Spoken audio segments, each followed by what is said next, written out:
Que a graça e a paz do Senhor Jesus esteja conosco, amém? Queria saudar também você que está conosco, acompanhando em casa essa transmissão. Que seja uma bênção na sua vida também, irmão, esta transmissão do culto neste momento. Meus irmãos, nós estamos enfrentando dificuldades, disso sabemos todos. A dificuldade que nós estamos passando é singular, especial, para a nossa geração. Talvez não tenhamos visto outra situação como esta que nós estamos passando. Isso causa grandes dificuldades, grandes problemas na nossa vida. E nós, como igreja, na nossa ação de levar o Evangelho, levar o nome de Jesus a outras pessoas, também pode trazer grandes dificuldades diante da pandemia. Diante da pandemia nós podemos enfrentar essas situações difíceis e o ardor, o fervor, a evangelização, o gosto por levar o nome de Jesus, aquele que nos chamou há tempos atrás e nos elegeu e nos arrolou no livro da vida. Este ardor começa a se perder e nós muitas vezes começamos a ficar meio pessimistas, meio realistas, né? E assim, eu gostaria de que, tratando desse texto hoje, isso pudesse mudar na sua vida. Você pudesse encontrar novamente um motivo para falar do amor de Jesus. Na hora de testemunhar de Jesus, encontrar otimismo para isso fazer. Vamos abrir então o texto bíblico. Em João, Evangelho de João, nós vamos ler no capítulo 6. Evangelho de João, capítulo 6, um texto, talvez o mais popular milagre de Jesus, né? O mais testificado, né? Milagre de Jesus. Capítulo 6, vamos ler lá. Depois destas coisas, atravessou Jesus o mar da Galileia, que é o de Tiberíades. Seguia-o numerosa multidão, porque tinham visto os sinais que ele fazia na cura dos enfermos. Então, subiu Jesus ao monte, assentou-se ali com os seus discípulos. Ora, a Páscoa, festa dos judeus, estava próxima. Então Jesus, erguendo os olhos e vendo que grande multidão vinha ter com ele, disse a Filipe: onde compraremos pães para lhes dar de comer? Mas dizia isto para o experimentar, porque ele bem sabia o que estava para fazer. Respondeu-lhe Filipe: não lhes bastariam 200 denários de pão para receber cada um o seu pedaço? Um de seus discípulos, chamado André, irmão de Simão Pedro, informou a Jesus: está aí um rapaz que tem 5 pães de cevada e 2 peixinhos. Mas que é isto para tanta gente? Disse Jesus: fazei o povo assentar-se, pois havia naquele lugar muita relva. Assentaram-se, pois, os homens em número de quase 5.000. Então Jesus tomou os pães e, tendo dado graças, distribuiu-os entre eles. E também igualmente os peixes, quanto queriam. E quando já estavam fartos, disse Jesus a seus discípulos: recolhei os pedaços que sobraram, para que nada se perca. Assim, pois, o fizeram e recolheram 12 cestos de pães dos 5 pães de cevada que sobraram aos que lhe haviam comido. Vendo, pois, os homens o sinal que Jesus fizera, disseram: este é verdadeiramente o profeta que havia de vir ao mundo. Sabendo, pois, Jesus que estavam para vir com o intuito de arrebatá-lo, para o proclamar rei, retirou-se novamente sozinho para o monte. Até aí, meus irmãos, concluímos então a leitura no versículo 15. Meus irmãos, esse texto, o Evangelho de João, lembrando, nos posicionando no contexto aí, o Evangelho de João não foi escrito por João Batista, o precursor de Jesus, né? Apesar de que vamos ter uma citação dele aqui agora, foi escrito por João, o apóstolo, aquele que no próprio Evangelho de João, ele se refere a si mesmo dizendo aquele que Jesus amava. Esse João, vocês sabem, irmãos, escreveu o Evangelho, escreveu as 3 cartas, escreveu o Apocalipse, isso bem tardiamente, porque João foi um dos últimos apóstolos a morrer. Os primeiros apóstolos morreram todos martirizados por causa do Evangelho de Jesus. Mas João foi o último que morreu exilado. E por conta de ser o último, foi o último também a escrever o texto a respeito do Evangelho de Jesus, a respeito das cartas dirigidas às igrejas e também o Apocalipse, que teve o mesmo endereço. João, então, escreveu, por ser o último, aproximadamente 20 anos depois dos 3 primeiros evangelhos, os chamados sinódicos. E por conta disso, irmãos, João não se preocupou em dar uma cronologia no Evangelho. Ele tem um intuito de que este Evangelho possa ser usado a pessoas que, não sendo judeus, ou seja, gentios, para eles às vezes chamados pelos romanos de bárbaros, aqueles que não eram dos judeus, pudessem, lendo esse texto, encontrar salvação em Jesus.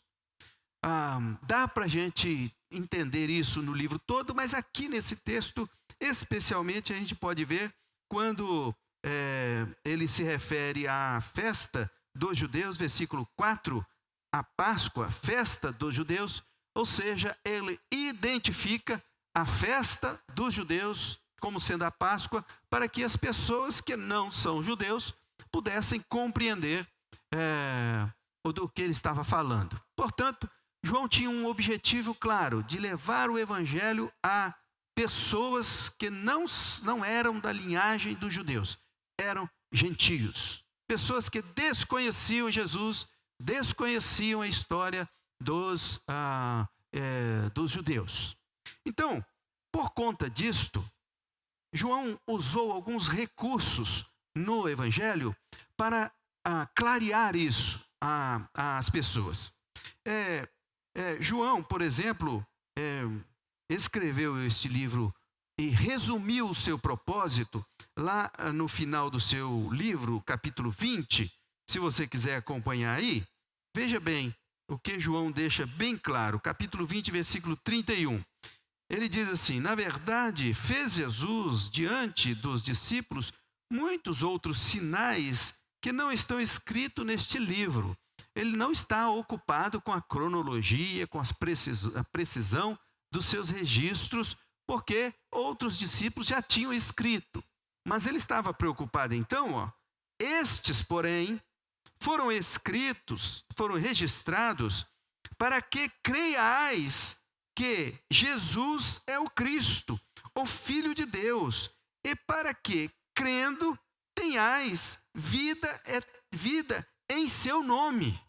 Então, João escreveu este texto ocupando-se em mostrar Jesus como Filho de Deus, com um propósito de apontar Jesus para as pessoas como Filho de Deus, para que as pessoas pudessem crer em Jesus como Filho de Deus e, crendo, tivessem a vida eterna. Assim, então, com esta preocupação, João então escreve o seu evangelho. Aí então ele vai afirmar algumas coisas importantes com esse propósito. Ele vai usar o número 7 para trazer para aquelas pessoas alguns exemplos de como Jesus tem os atributos do Filho de Deus, porque ele tem atributos de Deus. Aí João então vai narrar alguns sinais, ou seja, alguns milagres. Ele toma 7 para usar como exemplo, para apontar Jesus como Filho de Deus. Se você quiser acompanhar na sua Bíblia aí, você vai ver que João vai narrar, primeiro no capítulo 2, o milagre da transformação de água em vinho. Depois, no capítulo 4, ele vai curar o filho de um oficial. Depois, lá no capítulo 5, ele vai curar aquele paralítico de Betesda. Aí, no capítulo 6, nós vemos essa multiplicação dos pães, que é o quarto milagre. Depois, no capítulo 6 ainda, Jesus anda por sobre o mar. E o último deles o sexto, né? Jesus cura o cego de nascença, né? E depois, por último, no capítulo 11, a ressurreição de Lázaro. Então, com estes 7 milagres que João selecionou, João então está tentando mostrar aos seus leitores que Jesus faz sinais como Filho de Deus, por isso ele é o Filho de Deus, e as pessoas crendo nele podem ter a vida eterna. Outro tema que João trata aqui, é importante a gente trazer para vocês a guisa de introdução aqui, é que João vai dizer que Jesus é o Filho de Deus, narrando a frase conhecida no Antigo Testamento. Lá quando Moisés apareceu, Deus apareceu a Moisés numa sarça ardente, e Moisés questionou a Deus dizendo assim, quando eles me perguntarem quem me enviou, o que eu vou responder? E o Senhor então disse para Moisés, diga, eu sou, te enviou. E esta palavra, que é o nome de Deus, ficou gravada nos israelitas, na história dos israelitas.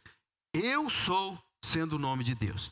Jesus então, no Novo Testamento, usa esta palavra. E João pega essas 7 frases de Jesus, afirmando que ele era, ou seja, Jesus dizendo, eu sou, e usa isto para afirmar que Jesus tem o mesmo atributo do Pai. É o Filho de Deus, é o Messias prometido. E que as pessoas, entendendo isso, possam crer que Jesus é o Filho de Deus. Ele usa lá, 6,35, ele diz, eu sou o pão da vida. 8,12, eu sou a luz do mundo. 10,9, eu sou a porta. 10,11, eu sou o bom pastor. 11,25, eu sou a ressurreição e a vida. 14,6, eu sou o caminho, a verdade e a vida. Capítulo 15, eu sou a videira verdadeira. Portanto, João reunindo esses atributos, tanto os sinais de Jesus, que são os milagres, quanto a afirmação de Jesus, dizendo, eu sou, ele quer convencer as pessoas de que Jesus é o Filho de Deus. E que as pessoas, crendo em Jesus como Filho de Deus, possam ter a vida eterna e a salvação de suas almas. Aqui nesse texto, meus irmãos, Jesus vai trazer uma figura, e João vai mostrar aqui para nós qual a preocupação que a igreja, que os crentes possam também seguir esse mesmo caminho de João. Ou seja, o princípio de Jesus de pregar o evangelho. E neste milagre específico aqui, que pode ser usado figuradamente para nós podemos entender como, mesmo nas aflições, sermos otimistas para a pregação do evangelho, mesmo nas dificuldades. Aqui, irmãos, nesse texto, vamos entrar nele agora, Jesus está num contexto aqui diferente, porque esse milagre que está aqui, se você olhar na sua Bíblia aí, você vai ver que logo depois do título da sociedade bíblica, onde está escrita a multiplicação dos pães e dos peixes, logo abaixo tem 3 textos que são textos do Evangelho Sinódico, que também narram o mesmo milagre de Jesus, que trata alguns desses sinódicos, trata da primeira multiplicação dos pães. Esse texto foi copiado, escrito e narrado pelos 4 evangelhos. E não só isso, os 4 evangelhos consta esse milagre, mas também é um milagre bem popular, porque ele foi feito à vista de todos. Ele foi experimentado por pelo menos 5.000 pessoas. Então, este milagre que aqui está narrado, da multiplicação dos pães, tem a ver com a satisfação, com a necessidade imediata das pessoas de pão. E obviamente, irmãos, João traz essa história para cá, para mostrar-nos que assim como o homem tem necessidade de pão, o homem tem necessidade do pão do céu. Essa história aqui pode ser um sentido figurado, pode ter um sentido figurado para nós por conta deste pão ser semelhante ao pão que Jesus usou na ceia, ao pão que sendo utilizado no dia a dia nos nutre e nos dá forças, mata a nossa fome. Por isso, meus irmãos, João narra esse texto e os 3 evangelistas que também escreveram estão com eles narrados também, trazendo este milagre, tornando este milagre um milagre tão popular. Mas aqui, juntando esses 4 textos aqui, nós podemos tirar algumas lições, porque eles vão nos ajudando, né? Aqui não está presente o contexto porque Jesus atravessou para o outro lado. Jesus estava na região próxima ao mar, né? Provavelmente próximo a Cafarnaum, o mar de Tiberíades, que é o mesmo mar da Galileia, né? Que está o texto bem explicadinho para nós. Ele estava de um lado e desse lado havia algumas cidades, alguns povoados. Mas do outro lado, o trecho de relva era muito pequeno, habitável, era muito pequeno, porque logo seguia o deserto e logo a montanha. As montanhas de Golã, que hoje se ouve muito em reportagens, onde a Síria sempre tem as suas trincheiras lá, guerreando contra Israel. As colinas de Golã e o deserto impedia de ter residências, de ter comércio ali naquele lugar, era um lugar deserto. Então Jesus, ao receber a notícia de que seu primo João Batista tinha sido degolado por Herodes, vocês lembram da história, ele recebeu essa notícia, e aí, quando ele recebeu essa notícia, ele se abateu e convidou os discípulos para ir para o outro lado, para atravessar e ir para o outro lado. Mas não só isso, os discípulos que não tinham tempo, o evangelista Lucas narra isso, não tinha tempo nem de comer, tal a aglomeração que aquelas pessoas faziam em busca da cura dos seus enfermos, em busca da experiência com Jesus. Então, por conta desses 2 episódios, Jesus então chamou os discípulos, vamos para o outro lado. Mas o que aconteceu? A multidão se adiantou a Jesus. E quando eles chegaram do outro lado, a multidão já estava lá de novo, junto deles. E aí então, do outro lado, um lugar deserto, um lugar sem casas, sem comércios, Jesus então falou para eles, se ajeitou ali e começou a falar para eles. E isso o tempo foi passando, Wellington. Foi passando, e já estava já entardecendo, já anoitecendo, e a situação começou a ficar difícil, começou a ficar aflita.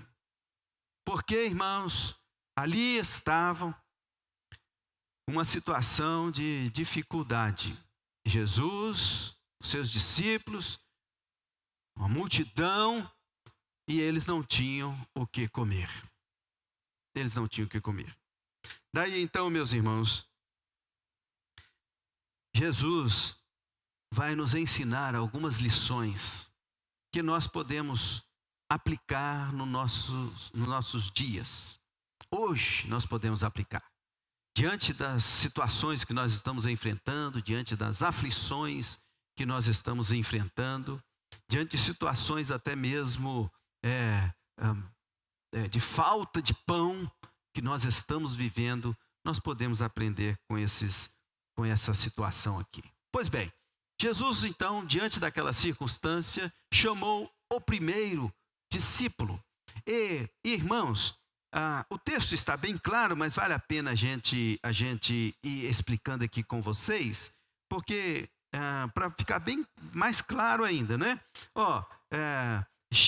Perguntou a Filipe, versículo 5, onde compraremos pães para lhes dar de comer? E Jesus também deixa bem escrito, João deixou bem claro aqui, que a pergunta que ele estava fazendo a Filipe não era para obter uma resposta, mas era para experimentá-lo, para saber o que ele estava pensando. E no primeiro momento eu gostaria de ressaltar com vocês que esta pergunta de Filipe, esta pergunta a Filipe, demonstra na resposta dele, diante da aflição, um pessimismo notório. Porque Filipe vai responder, versículo 7, responde Filipe: não lhes bastariam 200 denários de pão para receber cada um o seu pedaço. Ou seja, Filipe está dizendo que há uma impossibilidade diante de uma demanda muito grande. Para que os irmãos possam fazer aí uma contazinha e ver a dificuldade, a aflição que eles estavam passando, veja bem, aqui está escrito que era preciso, não bastaria 200 denários. Denários, vocês sabem, uma moeda romana que era usada na época para os negócios, né? Como nós usamos o nosso dinheiro. Só que esta referência de um denário equivalia à época o dia de um trabalhador, um serviçal, um trabalhador comum. E se você quiser fazer essa conta para você ver mais ou menos como seria hoje, vamos mais ou menos aí entre 100 e 150, uma pessoa, uma diarista, né? um ajudante de pedreiro, está mais ou menos por aí assim. Vamos colocar 100 para a gente arredondar aí, fazer as contas mais rápido aqui. Quem é que é bom de matemática aí? Talvez nossos engenheiros aí, né? 200 denários valendo R$100, eles já estão na calculadora ali. Dá quanto? 20 mil. Isso mesmo. Então, seria o equivalente a 20 mil denários. Ou, para nós, 20 mil reais. 20 mil reais não estava no projeto de Judas Iscariotes, que era o tesoureiro que carregava a bolsa de todos os discípulos. Não dava, Wellington.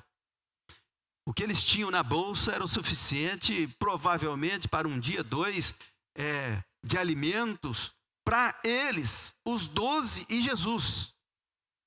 Um dia ou 2. Ou seja, passava longe de 20 mil reais, 200 denários.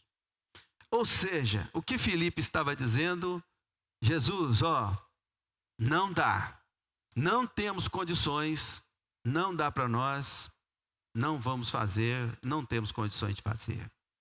Diante da aflição, Filipe já tirou o time de campo de maneira tão pessimista, Rafael. De maneira tão pessimista. Num sentido figurado aqui, que nós podemos usar, meus irmãos. Quando Jesus fez essa pergunta a Filipe, antes dele fazer, Lucas retrata uma palavra bem importante que não está aqui. Mas ele diz lá, deixa eu me posicionar aqui para vocês, ele diz lá no capítulo 9, versículo 13. Diz assim, dá-lhes vós mesmos de comer. Num sentido figurado que eu gostaria de usar para vocês hoje aqui, a igreja hoje é a boca de Jesus. Não existe outro lugar onde as pessoas possam ouvir de maneira salvífica a mensagem de Jesus. Nem no rádio, nem na TV. Somente a igreja de Deus é o único povo que tem condições, competência para anunciar o evangelho. De maneira que nós também recebemos hoje a mesma ordem de Jesus: dá-lhes vós mesmos de comer. É para nós. E diante dessas dificuldades que nós estamos vivendo, diante dessa aflição que nós estamos vivendo, qual é o seu posicionamento? Talvez seja de Filipe: não temos condições. A igreja não tem dinheiro, eu não tenho dinheiro, não dá, não temos condições de pessoas, o nosso pessoal é pequeno, não temos condições, não dá. Esse é a primeira visão, meus irmãos, deste milagre, diante das aflições, diante da pergunta de Jesus, diante do sofrimento e da dificuldade. Como nós vamos nos portar? Como nós, como crentes, poderemos nos portar? De maneira pessimista, como Filipe? Mas vamos a outra visão que está aqui. Dá-lhes vós mesmo de comer. Jesus, então, se depara com o outro discípulo, versículo 8. Um dos seus discípulos, chamado André, irmão de Simão Pedro, informou a Jesus, versículo 9. Está aí um rapaz que tem 5 pães de cevada e 2 peixinhos. Veja bem, André dá um passo a mais do que Filipe.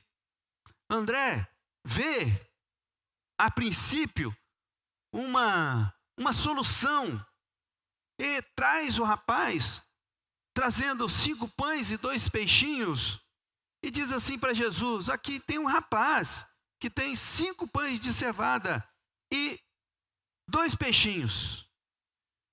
Vale a pena, antes de prosseguir, clarear para os irmãos o que isso se refere.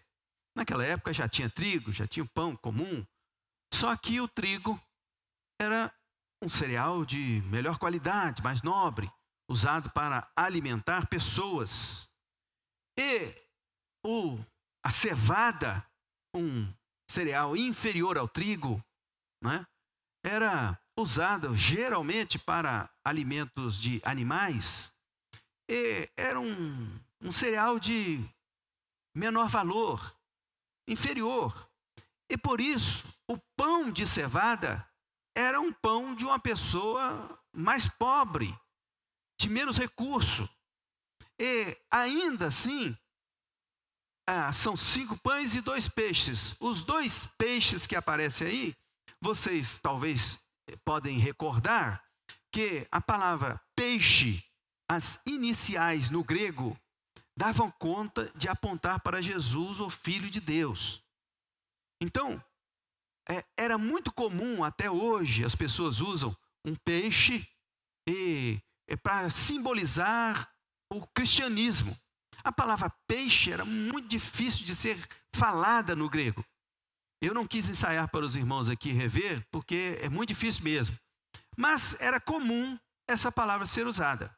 Mas aqui nesse texto, não é esta palavra popular para peixe. É usado aqui a palavra peixinhos na tradução, que é um outro tipo de peixe também inferior, provavelmente de menor porte, provavelmente salgado, que pudesse dar o melhor sabor ao pão de cevada que era inferior. Então era um lanchinho de um rapaz para o entardecer dele. Era pouca coisa. O que André está testificando nesta fala dele, o que é isto? Ele está dizendo também uma realidade, que o lanche de um rapaz não poderia alimentar 5.000 homens, que os outros evangelhos clariam que haviam mulheres e crianças. Os comentaristas aí julgam em torno entre 10.000 e 15.000 pessoas estavam presentes ali. Pois bem, não daria para alimentar essas pessoas. André aqui não é tão pessimista como Filipe, mas ele é realista. Não dá, porque há uma realidade. Não temos onde comprar, não temos como fazer, não temos dinheiro, e o que temos é pouco para tanta gente. O que o texto vai nos mostrando aqui, então, que nós podemos, diante das dificuldades, termos pelo menos 2 modos de ver as coisas. De maneira pessimista, quando há uma impossibilidade tácita, ou então de maneira realista, quando nós olhamos, vimos que tem pelo menos um sinal de alguma coisa, mas chegamos à mesma conclusão que não dá. Pois bem, meus irmãos, o que Jesus quer nos mostrar aqui com este milagre, narrado por João, é que há uma outra visão que pode ser usada. Diante das aflições, diante das dificuldades, nós podemos cumprir a ordem de Jesus, que é dar-lhes vós mesmos de comer, olhando de outra forma. Quando André trouxe e apresentou Jesus, o rapaz, e apresentou os 5 pães e 2 peixes, Jesus tomou uma iniciativa e não respondeu. Se você notar, aí tem um rapaz, versículo 9, mas que é isto, finalzinho, que é isto para tanta gente? Jesus apenas disse assim, fazei o povo assentar-se. Jesus não adiantou o que iria fazer.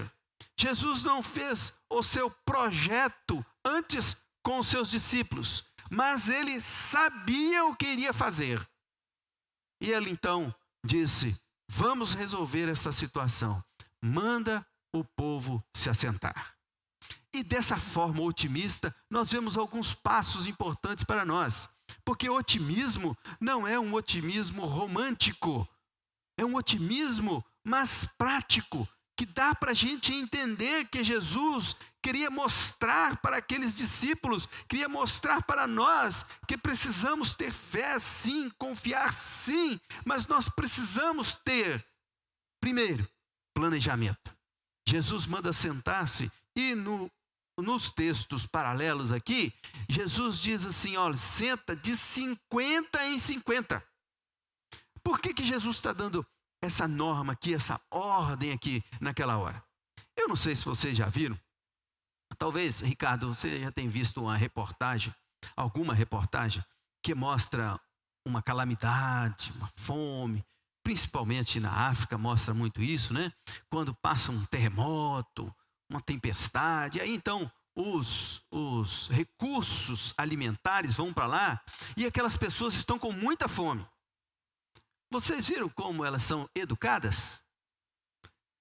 Ou seja, o que eu quero dizer para vocês é que se cair uma caixa de cereal no meio desse povo, eles se matam atrás da comida. Ou seja, aquele povo estava com fome.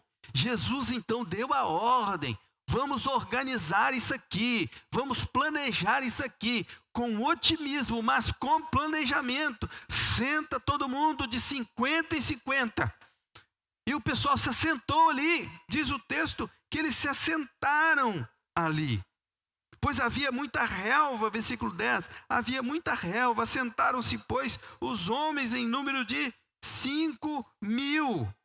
De 50 em 50 eles se assentaram. Jesus, então, levantou os olhos aos céus, abençoou, orou, e aquilo foi que nem pipoca dentro do cesto, Rafael. Se é uma coisa que eu gostaria de saber como isso aconteceu, só aqueles 15.000 que testemunharam isso. E ele foi tirando pão, e foi tirando pão, e o pão não acabava, e foi tirando pão, e o pão não acabava, e para isso aproximadamente 15.000 pessoas comeram. Mas eles não foram só eficientes no sentido de planejar, eles foram eficientes no sentido de dar o suficiente. Vocês viram aí no texto, versículo 11, lá no finalzinho, eles sentaram, tomaram o pão, né? Distribuiu por eles, e também igualmente os peixes, quanto eles queriam. O quanto eles queriam. O que estava na cabeça de André era, ou de Filipe era, nós precisamos de 200 denários para cada um pegar um pedaço. Mas com o milagre, com o enfrentamento, com o otimismo diante daquelas dificuldades, eles comeram o quanto eles queriam, Wellington. O quanto eles queriam. Então, o otimismo está dentro de um planejamento, está dentro de uma eficiência que nós podemos fazer. E não só isso, meus irmãos, mas um cuidado tão meticuloso que Jesus fez, meus irmãos. Eu não sei se vocês colocaram sentido nisso aqui. Diante daquela alimentação de 15.000 pessoas, com pães e peixe, todos eles comeram o tanto que eles quiseram, mas o texto nos informa que sobrou alguma coisa. E simbolicamente, 12 discípulos, 12 cestos, eles foram buscar aquilo que sobrou, né? Os pedaços de pães que sobraram, e deu 12 cestos ainda. O que nós podemos aprender aqui, meus irmãos? Que nós precisamos também ser racionais. Mesmo que sejamos otimistas, nada de desperdiçar.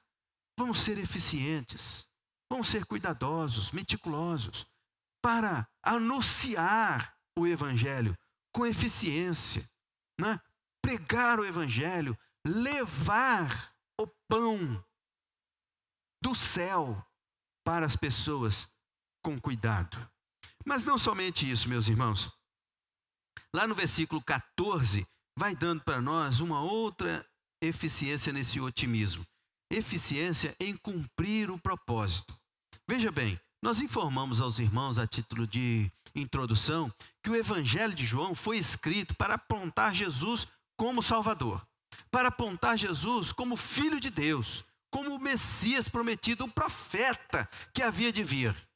E aqui está justamente a confirmação desse propósito. Diz assim, versículo 14: vendo, pois, os homens o sinal que Jesus fizera, disseram: este é verdadeiramente o profeta que havia de vir ao mundo. Eles mesmos reconheceram que Jesus era o Filho de Deus, o profeta que havia de vir, o Messias prometido, ao ver os sinais. Então aquele milagre, aquela circunstância de aflição que Jesus enfrentou com seus discípulos com otimismo, foi um otimismo eficiente no sentido de apontar Jesus como Salvador. Daqui, irmãos, nós vamos então tirar algumas lições para nós. Vamos aplicar isso na nossa vida. Nós estamos vivendo momentos de aflição. É verdade. As dificuldades estão aí, meus irmãos, a cada dia. Cada saída de casa, rola um estresse lá em casa, Michele. Cada saída minha de casa, quando eu chego, Rafael, o que rola? Lava a mão, tira a roupa, joga a roupa suja, vai tomar banho. Rola um estresse dentro de casa. Aí você imagina a gente movimentando as dificuldades. Vem na igreja, a decisão de vocês. Vou à igreja ou não vou? Aí aparece lá, vai sim, mas tem que fazer isso, tem que fazer aquilo outro, fazer aquilo outro. Lá na congregação onde eu tomo conta, sentamos com os irmãos e falamos assim, nós só podemos reunir se for assim. Máscara todo mundo, álcool gel, temperatura, todo mundo distanciado. É assim. Nós estamos vivendo dificuldades, sim. Mas nós não podemos ser pessimistas, nem realistas. Nós precisamos ser otimistas. Nós precisamos de usar a nosso favor. Agora, conversando à tarde, para saber notícia do pastor Arildo aqui de vocês, nós conversamos com ele e falamos assim, pastor Elmar, as dificuldades que seu tio está enfrentando, eu compartilhei sobre a dificuldade do meu tio, né? A minha tia, propriamente dita, ela está com depressão. Essa realidade é que nós estamos vendo aqui. Eu estou com problema na minha garganta porque eu falei muito essa semana com pessoas que estavam tristes, abatidas, deprimidas, estressadas, desgastadas. Mas nós precisamos de aproveitar este momento de aflição, de dificuldade e levar a paz de Jesus. É basicamente um milagre. E nós podemos fazer isso, irmão, se você usar a tecnologia, se você usar uma mensagem de zap, criar um grupo, você que está nos ouvindo aqui, criar uma sala de transmissão e você transmitir para amigos, você encaminhar os links para pessoas que possam ouvir. Ou seja, irmãos, nós não precisamos ser tão criativos hoje aqui para mostrar as possibilidades, mas ainda estamos comprando pão, ainda estamos indo no supermercado, ainda estamos podendo falar com pessoas, mesmo que distante. Nós podemos ser otimistas. Diante da aflição, nós podemos falar de Jesus.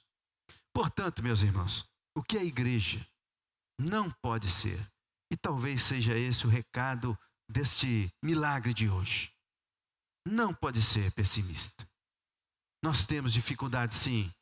Para entrar na igreja, num templo, nós precisamos de passar um protocolo. Até aqui.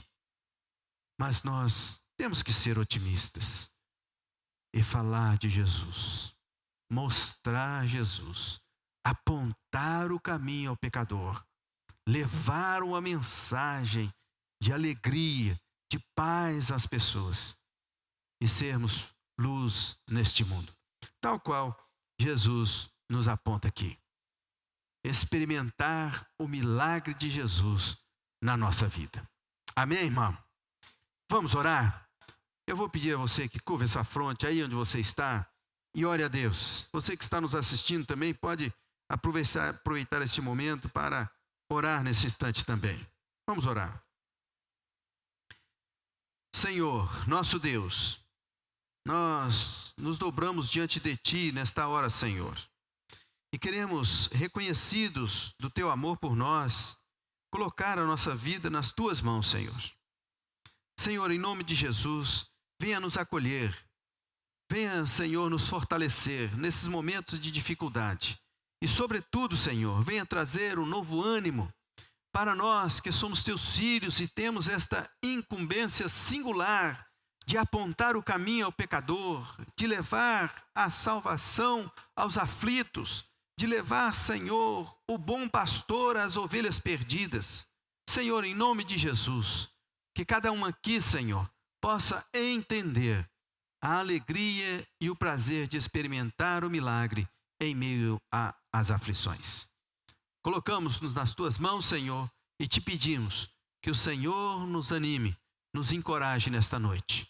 Oramos assim agradecidos e ainda te pedimos que esta semana seja uma semana de paz. Senhor, que cada um possa se cuidar, Senhor, se proteger.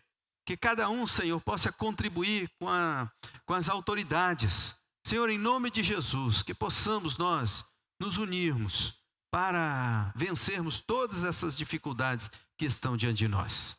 Mas que possamos também, como o Senhor nos mostrou nesta noite, esperar e crer no milagre do Senhor sobre nós.